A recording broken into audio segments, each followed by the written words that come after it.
決して終わることのない愛。それを望んでる。この世界では必ず終わりがやってくる。始まったと思ったらそれは終わり。また何かが始まってそれも終わる。この繰り返しが起きている。でも私は絶対に終わることのない愛。それだけが欲しい。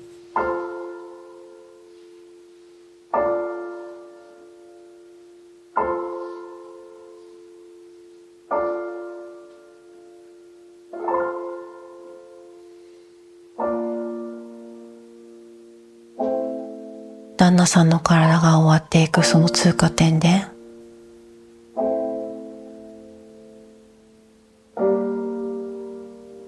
私ははっきり気がついていたんだけど、あなたの体はこうやって終わっていく。多分もう持たない。お医者さんも言ってた。明日とか明後日まで持たないって。あなたの体は持たない。だからこの体はあなたじゃなかったって。あなたは確かに存在していた。確かに存在してた。だからあなたは死ぬことができない。存在してたものが存在できなくなるって絶対ありえない。っていうことは、この体はあなたに見えていただけであなたじゃなかったんだね。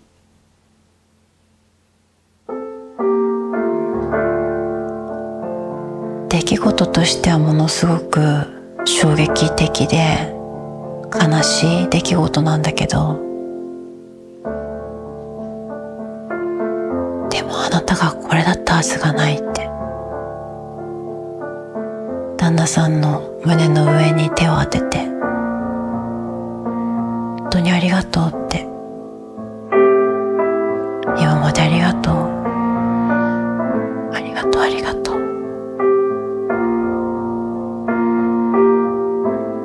いろいろごめんね、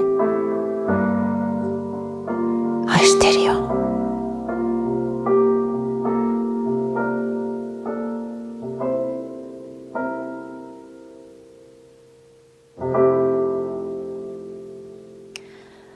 彼の胸に手を当てて、ずっとありがとう、ごめんね、愛してるよって。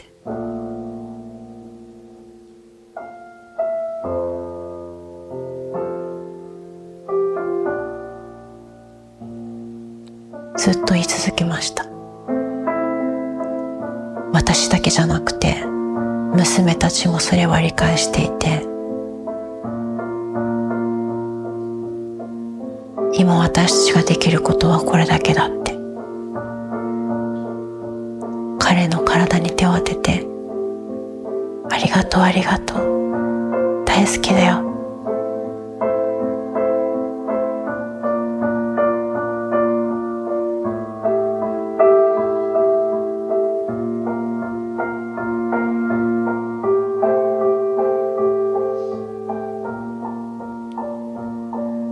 やがて彼の体は終わっていった。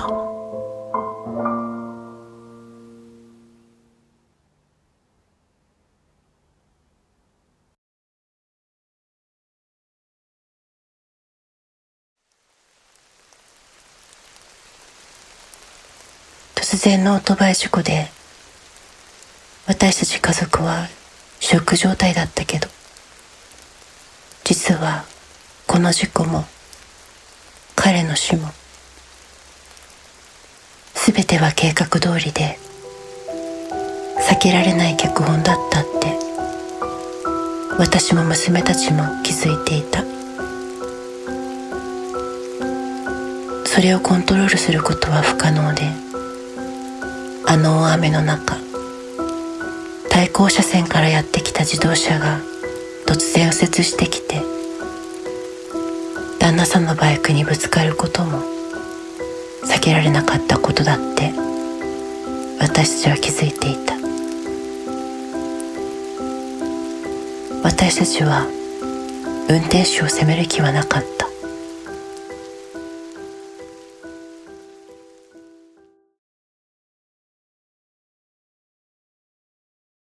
私の心の一部はこの世界で一番重要なことを知っていた。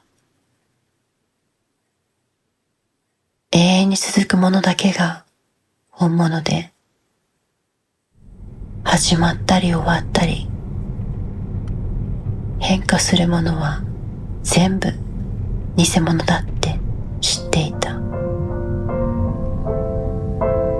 けど私はこう思った。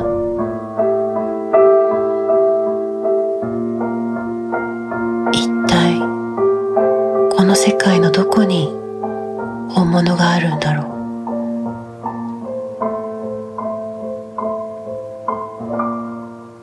私はそれを見つけるためにこの人生を使うと決めた。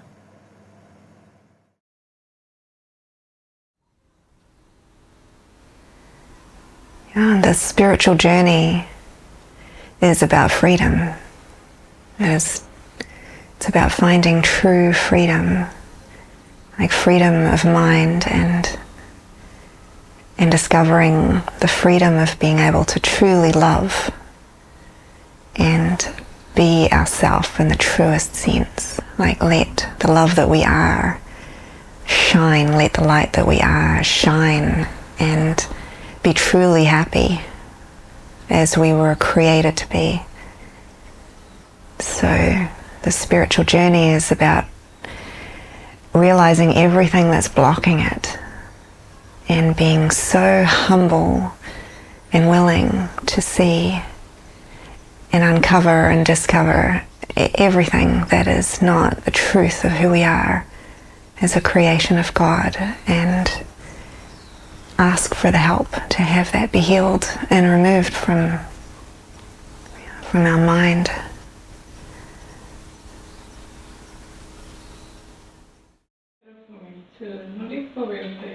Like broccoli.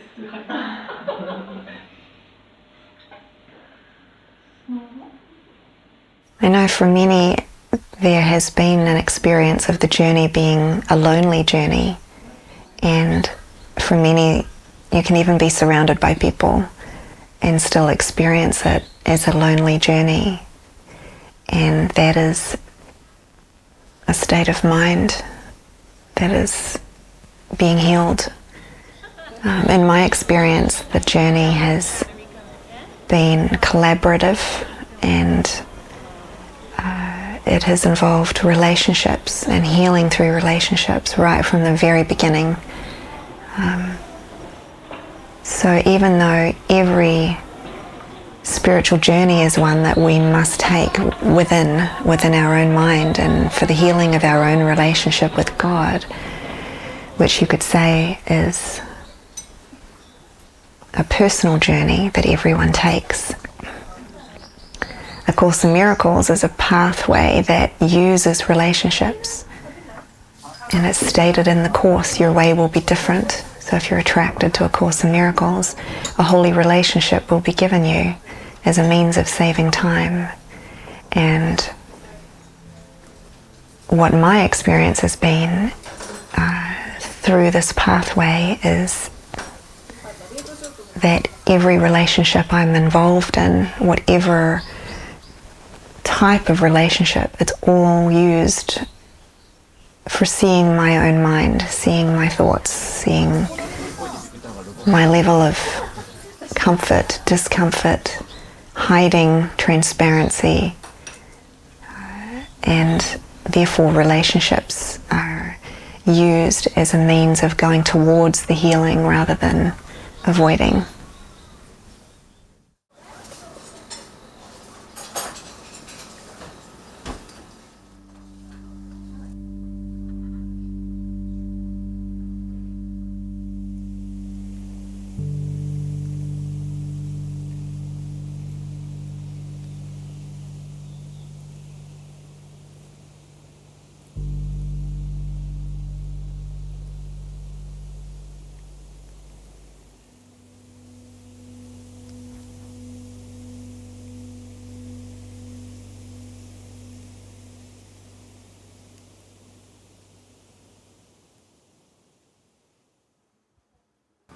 よりよくできる限りみんなにとって素晴らしいリトリートにする責任があるみたいな思考がまだ私の中にあります。そして私は泣き言を言ってはいけないんだみたいな、強くなければいけないみたいな、自分の信念に合わせてとにかく罪悪感が何日間か浮上していますね。強く浮上してきています。それも自分を裁くことなく優しく、裁かず優しくそういう信念を抱えていたっていうことを認識して、聖霊に助けてもらって癒していただくっていうこと、その機会に本当に大きなリトリート主催者っていうこの機会を通してこの癒しを受け入れるかな、それをありがたく思っています。ありがとうございます。Thank you very much. Yeah, thank you. It's very good to hear your full experience and expression, because it's a prayer. Your healing involves everyone here. When you say yes to a big function like you have done, saying yes to organizing a big retreat for Jesus, it will definitely involve healing. And when you are involved in something like this, where it feels like everyone can see what is working or not working, it speeds up the healing process. It's like the same for the sound team. And so for Kenta, it will involve healing. Every time there is the sound is not good, he will feel the responsibility and feel exposed. So what you are both doing is you're taking a risk of saying yes to the healing of your mind in a way that is very open. Yeah. It would be much safer to just stay at home and pray and meditate and read your course. All is one, all is love. I am a child of God. I am innocent. I can make no mistakes. Yeah. This involves like specific prayer and listen and follow in a very practical way, to pray, listen, follow the Spirit. Pray, listen, follow the Spirit. And our journey is one of healing the unconscious guilt in the mind, and so this is the backdrop for the healing. Our calling is to come together and have opportunities to heal and collaborate. .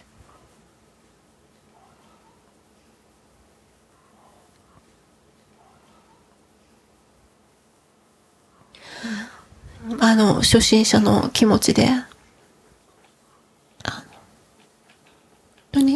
どのように生きていけばいいのかを教えてもらいたい。本当に光栄に思います。いろいろ教えてくださって、北海道でも一緒に過ごしていただいて、レストインゴッドっていうことはどういうことかっていうのも言葉じゃなく、一緒に過ごすことによって教わったと思います。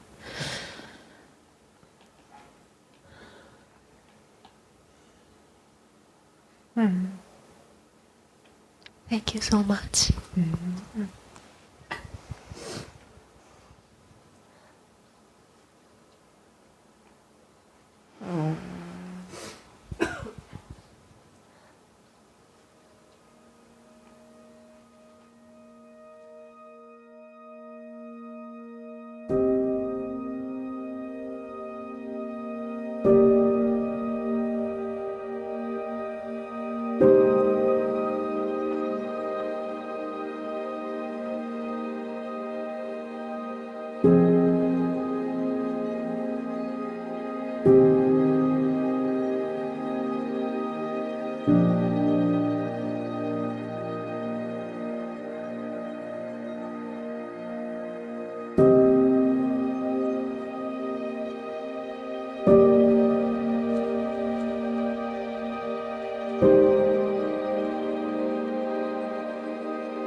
で終わった後に音楽を聴いてすごくその愛を感じていたら、逆にその愛に対してこういらないっていうか、聞きたくないっていうか、そういう思いが今上がってきてます。ただでもそれに対してなんかこう押さえつける気持ちがないので、怖かったり痛かったりはしないんですけど、ただこの本当に抵抗しているのを本当に本当にもう終わりにしたいなって思いました。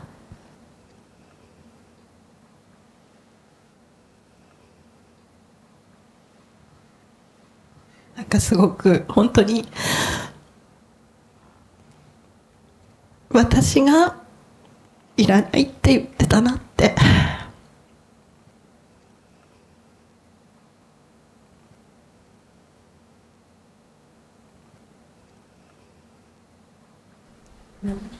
だからすごく本当に素直になってオープンになって、本当にそのままで愛を受け取って、そのまま延長していけるようになりたいです。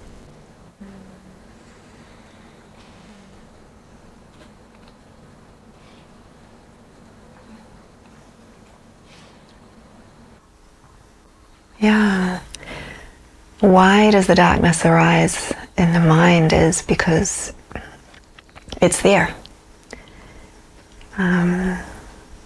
There is the unconscious part of the mind that is the separation, or is the belief or the experience in separation from Source. And so the authentic journey is about calling on the healing of that darkness and welcoming it, up into conscious awareness so that it can be forgiven or released. So it's important to welcome it and not judge against it, and trust that everything that is dark, everything that is of fear or doubt is temporary and will pass through consciousness and be healed. In my journey, I found that the more welcoming I was of it, the easier it was, the less struggle there was. Because it's when there's a resistance, or you make yourself wrong for having fear thoughts or dark thoughts or guilt or shame, then it just compounds it, and then there can be a pushing away or an avoidance of it, and that's just it's like a delay of the healing. So it does get lighter and lighter. Like the more you go through it and the more you witness others going through it, it gets lighter and lighter, because you don't believe that it's real and true at a certain point.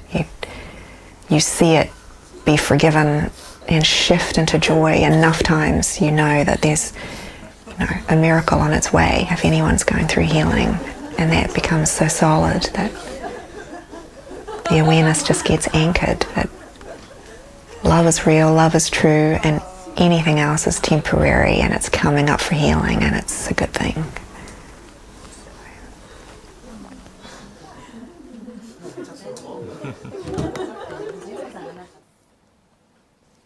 So thank you all so much for being here, for taking the risk to open your heart, to let love in, let love out.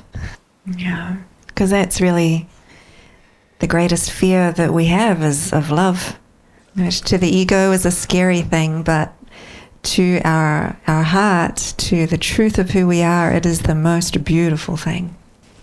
So thank you for every effort that you make on behalf of forgiveness.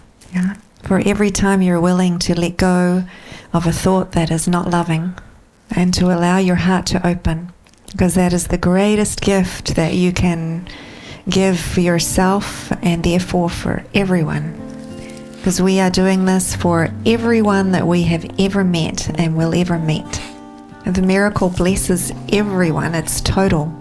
Yeah, so it's not a small thing that we're doing. So I'm deeply, deeply grateful that you have all said yes.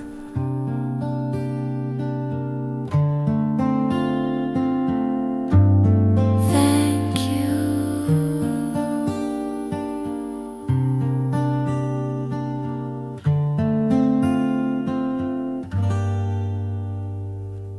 Thank you.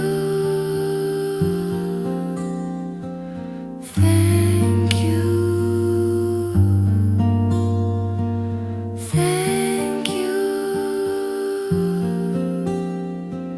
Thank you.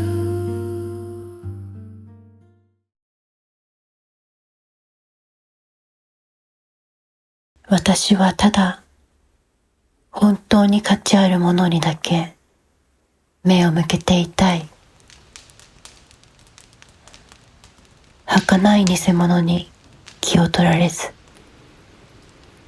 永遠に続く本物の愛だけに目を向けていたい。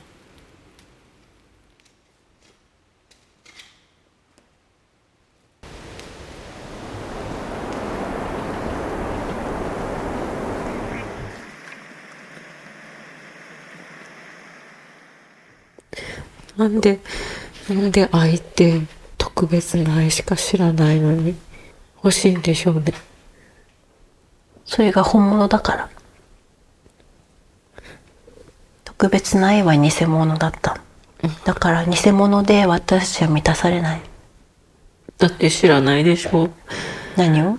愛を。本当の愛？知ってるのよ。だからもう一回欲しいの。本物しかないから偽物じゃ絶対満たされないんだよ。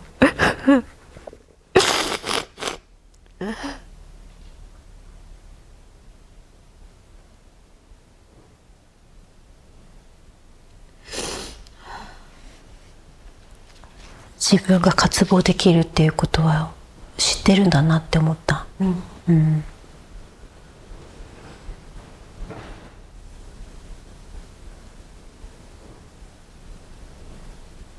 病院の看護師さんが私に声かけてくれて、言いにくそうに、交通事故で旦那さんのことをひいてしまったその運転手のお父さんとお母さんが謝りたいって今受付に来てるんですけどどうしましょうって。せっかくこんな大雨の中、夜遅く大雨の中、わざとじゃない交通事故を起こしてしまったっていう息子のために申し訳ないってわざわざ来てくれてるんだったら、じゃあ会いましょうって1階まで降りてって、そしてそのお父さんとお母さんは土下座をして申し訳ありませんでしたって何回も謝ってました。でもなぜか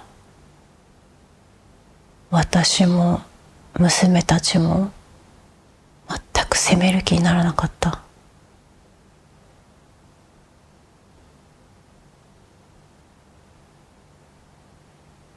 起きてしまったことはもうどうしようもないって。多分彼は死んでしまうでしょう。でももう起きてしまったことはしょうがないって。なぜかこっちが犠牲者で彼らが加害者の両親っていうふうには心底を感じることはできませんでした。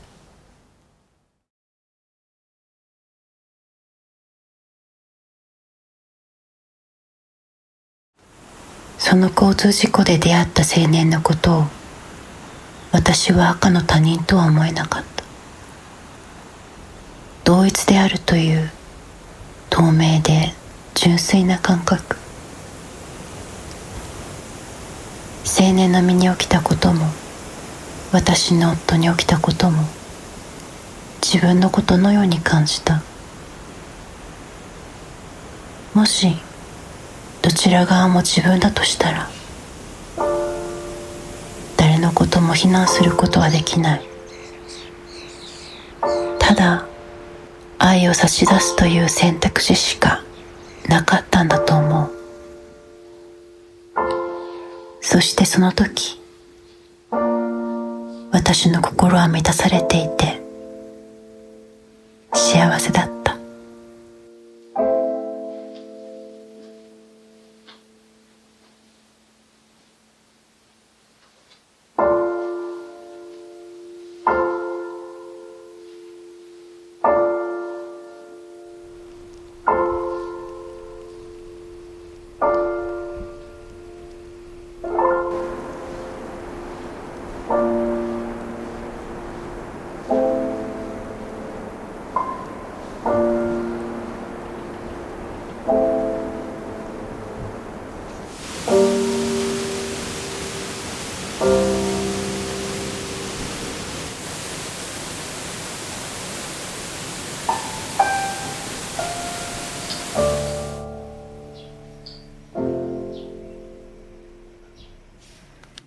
気持ちさ、思うんだけど、もうちょっと太く力強く書けない？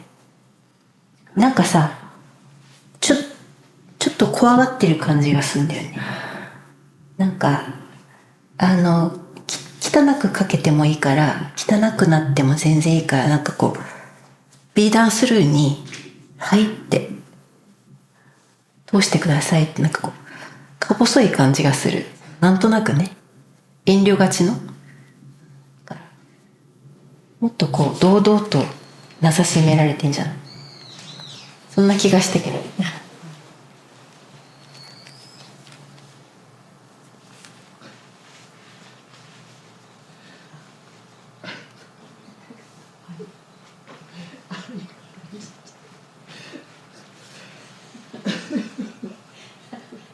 足りないね。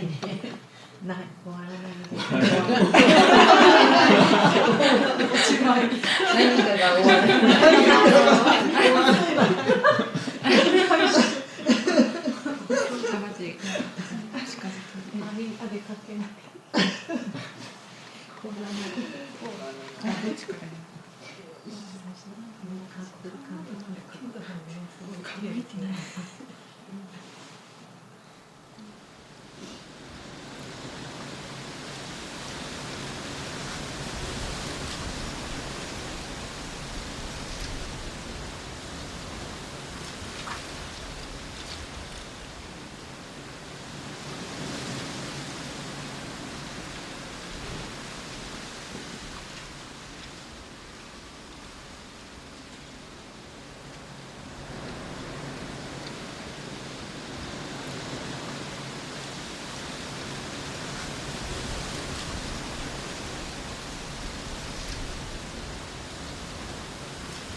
いいよ、エクスプレッションして。はい。怖い。愛が怖い。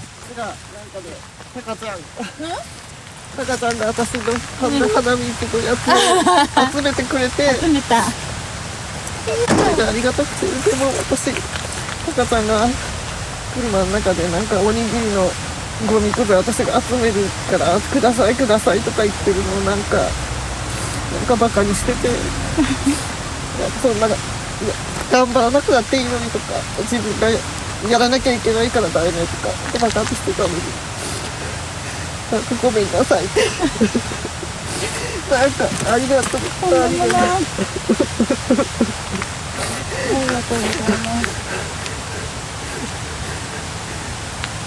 私が鼻水が安いのってくると本当に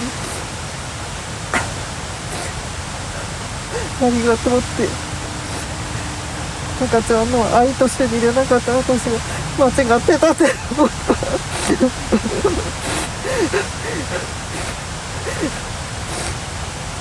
ありがとうごめんなさいと思っ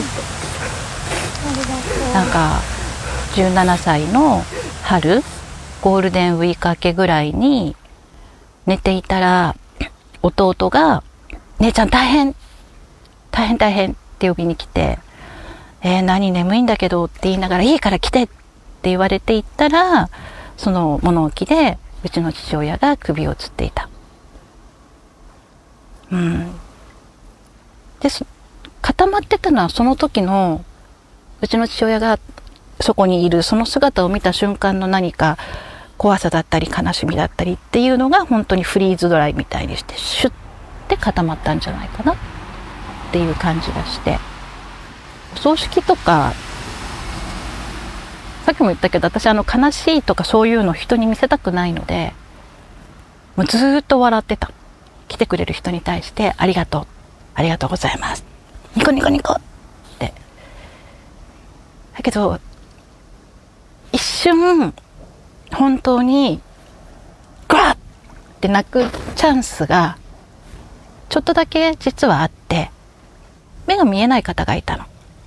でその方がそのお葬式が葬儀が終わるタイミングでもう終わって皆さんがお帰りになるタイミングで来てくれてでその大変だったねって言ってまあ今で言うとハグだけどこうポンポンポンってしてくれた時に本当はこっからなんかすごいグワーって上がってきてそのまま泣きたかったんだけど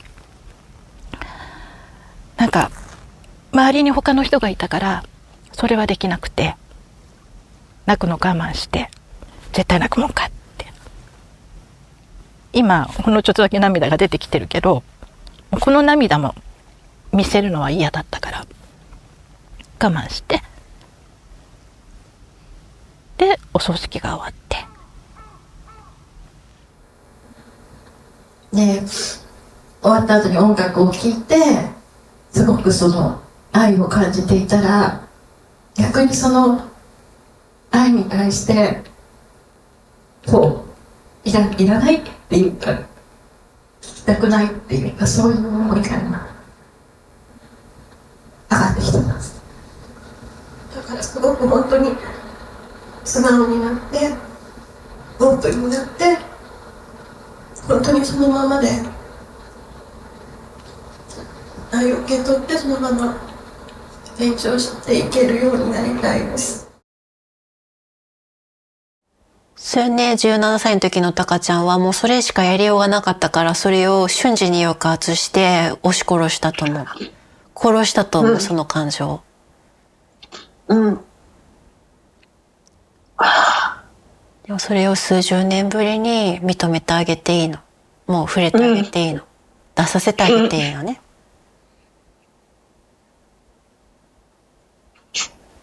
そういう風に感じてたんだっていう自分を認めてあげていいの。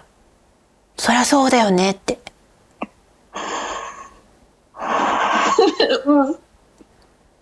いいんだよ、出して。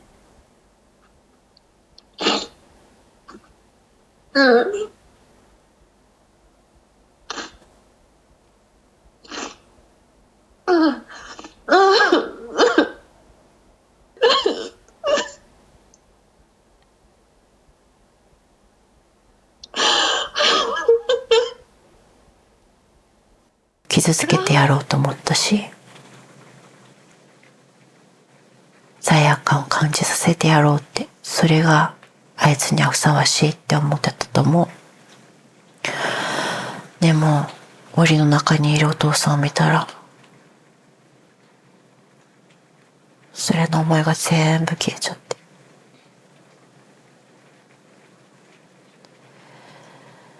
ああもういいやって、全部水に流そうって、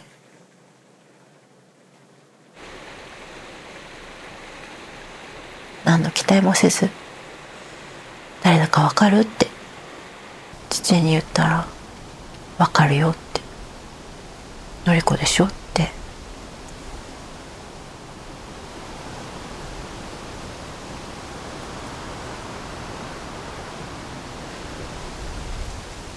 で完全に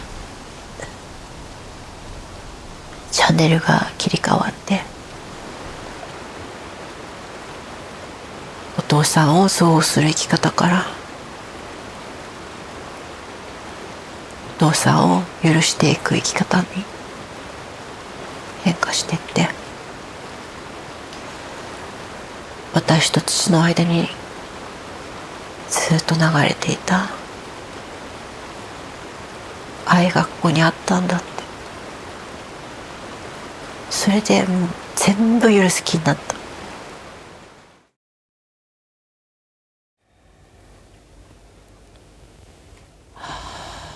その父のことがね、のりちゃんの話を、そののりちゃんの自分の心の変化の話を聞きながら、私もなんか父のこと嫌いだって思ってたけど、本当はやっぱり好きだったんだなって思ったら、なんか本当にちっちゃい、まだ両親が離婚してない一緒にいる時に、なんか動物園に連れてってくれた時のこととか、なんかそういうこととかがこう蘇ってきて、なんか嫌いだって思ってたけど、なんか全然好きじゃん、父親のことってなんか感じて、なんか嫌いだって思ってた私は一体何だったんだろうっていう感じがすごくした。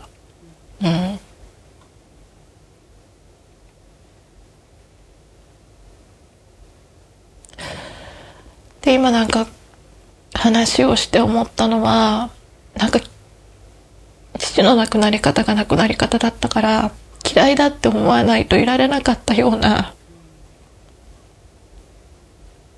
気がいました。なんか父は酒飲みでこうだったから嫌いで、最後こうで嫌いで、なんかすごく私を置いてきぼりにしたみたいな、私たちを兄弟だから、それがすごく嫌だって思っていないと、なんか生きてこれなかったっていうか、今まで立ってられなかったのかなって、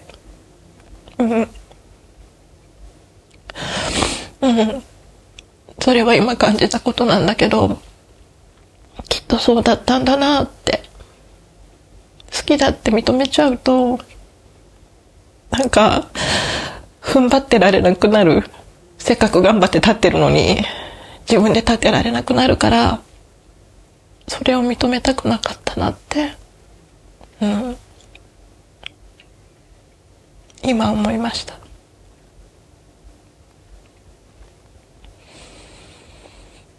だからある意味その当時の私にとっては、私を守るためにそうしたんだろうけど、なんかそれがやっぱりこうフリーズドライに永久凍土みたいに固まってずっときて、今になってこうやって時間随分かかったけどほどけてきて、みんなの話を聞いたりいろいろしながらほどけてきて、今思うのは父のこと好きだったなって思い出せてよかったなって。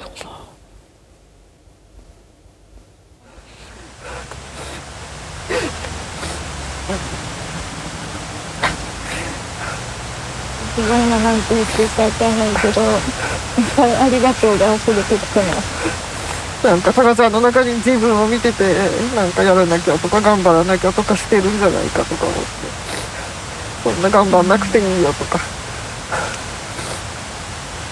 そのままでいいんだよねって、できてもできなくてもいいんだよねって。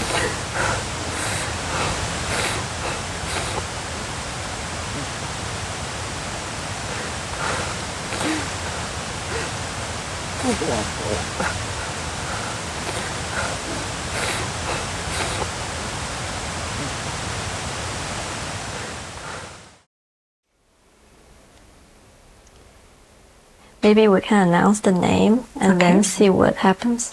Name? So, you've already decided. もうすでにお名前決まってるみたいで、パートナーは。それをこれからご紹介します。The spirit picked last night. 昨晩も決めてったわけですね。お名前を選んでたんです。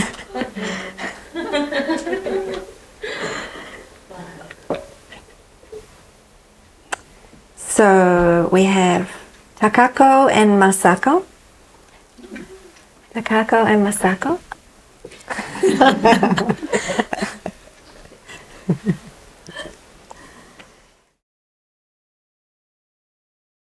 そのペアの名前呼ばれた後、思いが上がってきてて、なんかその相手の方は私でがっかりしてないかなって。つまり私なんかじゃ嫌だろうなみたいな、そういう思いもありました。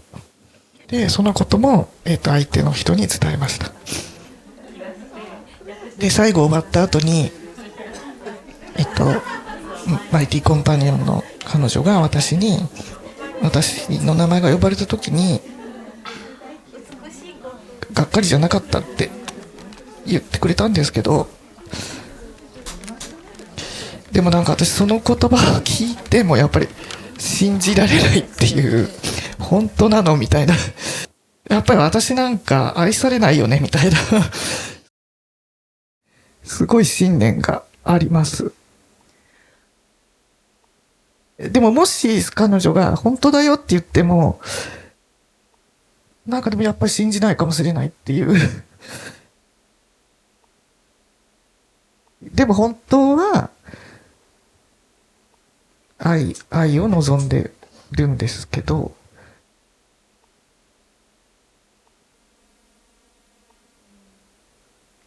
It is very brave to be able to say, all I want is to be loved.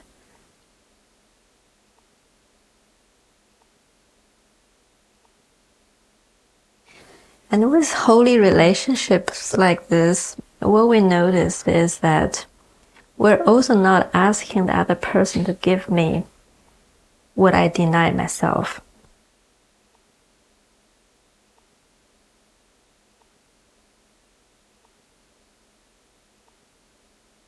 Because all we want is love, to feel the love of God.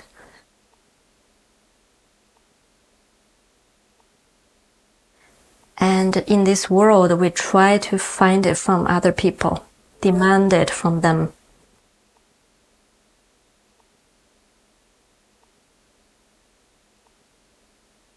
And here, like you said, you know, no matter how much the other person tells you, it's not enough.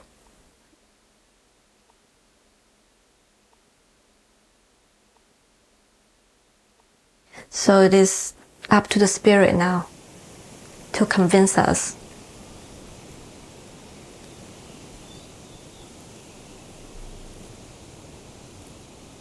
And the companion is just by your side to be with you.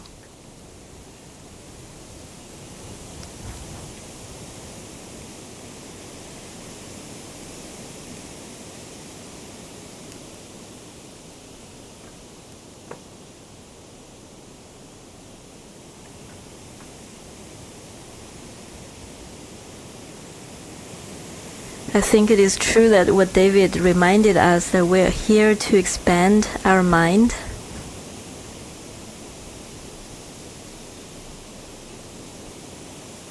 Yeah, that's why we all feel attracted to this place and at this time.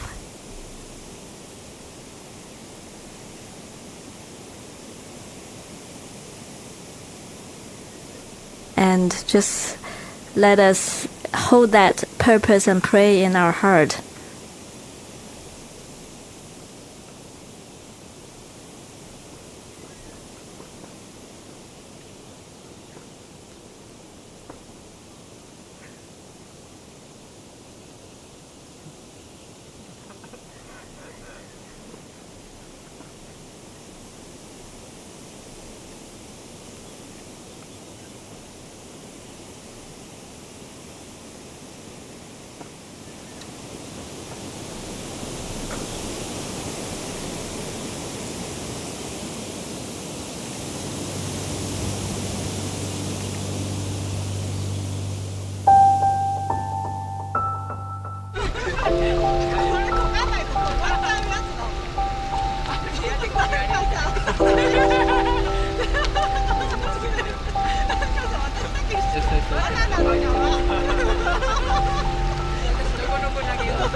私の心の中が幸せでも、周りの人たち、友達とか家族が一人でも、たった一人でもちょっとでも幸せを感じていないのであれば、その時私は幸せではないと本当に深く感じました。だからその時私の望みは、一人も欠けることなく完全に100% 全ての人が幸せを感じるということが私の幸せだと、どういうわけか深く信じていました。その時に祈りのようなものが私の心から上がってきて、 And the prayer rose from her heart. どうか私をすべての人たちのために私をどうかお使いくださいと言ってました。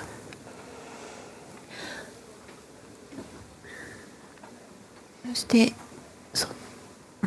今までのそのストーリー、人生の中でいろんなことはありましたけれども、そういうあなたの望みは何ですかって言われたら、それしかありません。今もそれしかありません。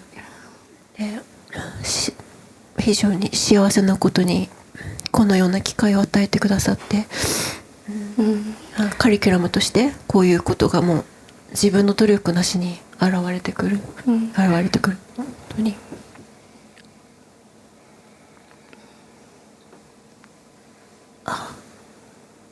望みは叶いつつある。So my desire is now becoming true. どうぞお使いくださいってすべての人たちのために一人も欠けることないすべての人たちのためにどうぞお使いくださいってその望みだったのだからもう叶いつつある。本当に、もう本当すべての人にカースティもそうもうすべての皆さんに本当に感謝を申し上げます。ありがとうございます。I am grateful for everyone, including Christine. Thank you very much.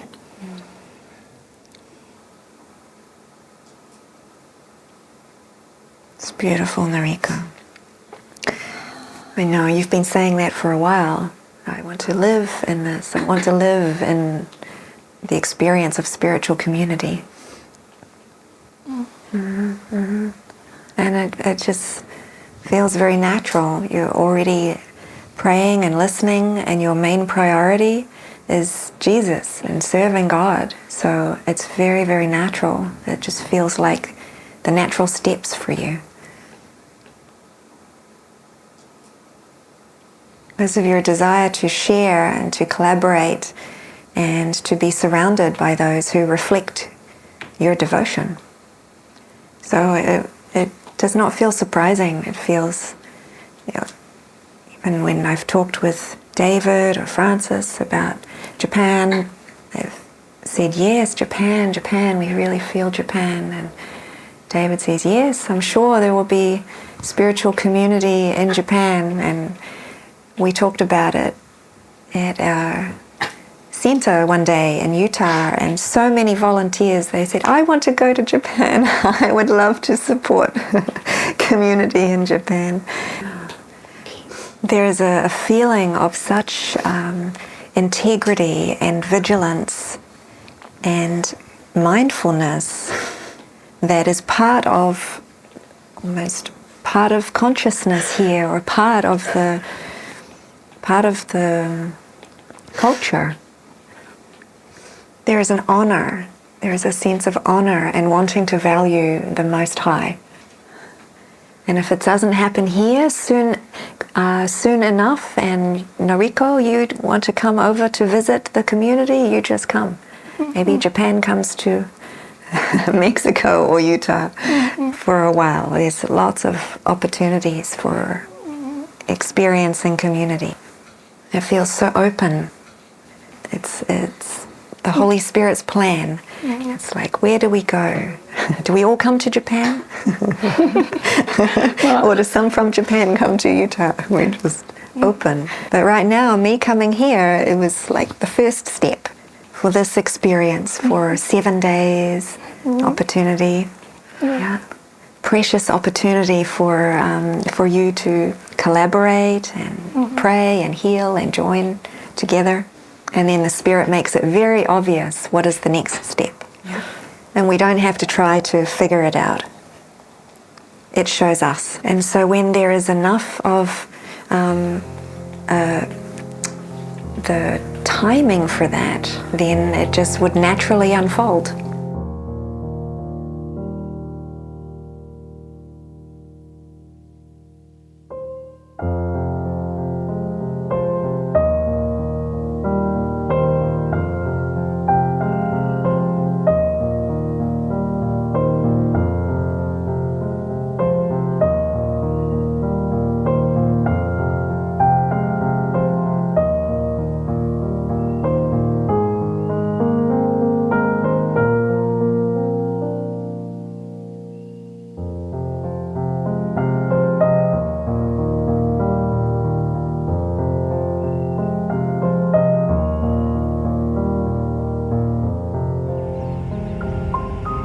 You are beginning an amazing journey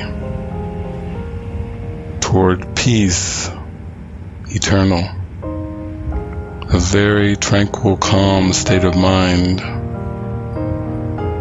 that is content. that looks not to the world of images to find meaning, that looks not to the world of images to find identity. And it is a very precious undertaking.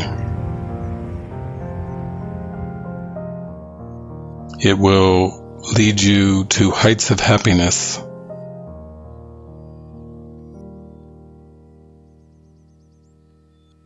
And I say that I take your hand on this journey, and we walk together on this self-same road, opening to the realization that we are one self,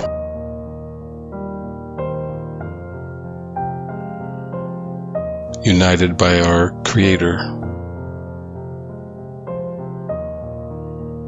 by the Spirit,